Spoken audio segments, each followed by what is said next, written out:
चाचा घर का वाईफाई नहीं आ रहा, अब अपने मोबाइल का डेटा ऑन करे, मुझे दोस्त को कॉल करनी है। बेटा कुछ देर अल्लाह के वाईफाई से कनेक्ट हो जाओ। क्या मतलब? अल्लाह मियाँ का भी कोई वाईफाई होता है भला? हाँ बेटा, इमाम मेहदी अलैहि अस्सलाम पूरी दुनिया के लिए अल्लाह का सबसे ताकतवर खुफिया वाईफाई सिग्नल है। तो क्या हम उनसे कनेक्ट हो सकते हैं? बिल्कुल, जैसे तुम वाईफाई देख नहीं सकते लेकिन तुम्हारा फोन सिग्नल से जड़कर दुनिया से राब्ता करता है, वैसे ही तुम्हारा दिल और अमाल अगर साफ हों तो वो इमाम मेहदी अलैहि अस्सलाम के सिग्नल से जड़ जाते हैं।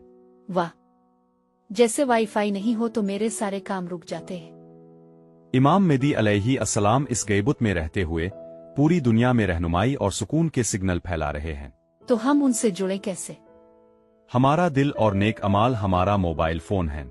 नमाज, सच्चाई और अच्छे अखलाक हमारे कनेक्शन को मजबूत करते हैं, बुराई कनेक्शन को कमजोर कर देती है। ओह, तो गैबुत दरअसल एक ताकतवर सिग्नल है जो हमें अच्छा बनने में मदद देता है। बिल्कुल बेटा, बिल्कुल। हमेशा नेक अमाल के सिग्नल पर जुड़े रहो ताकि तुम इमाम मेहदी अलैहि अस्सलाम की नुसरत के काबिल बन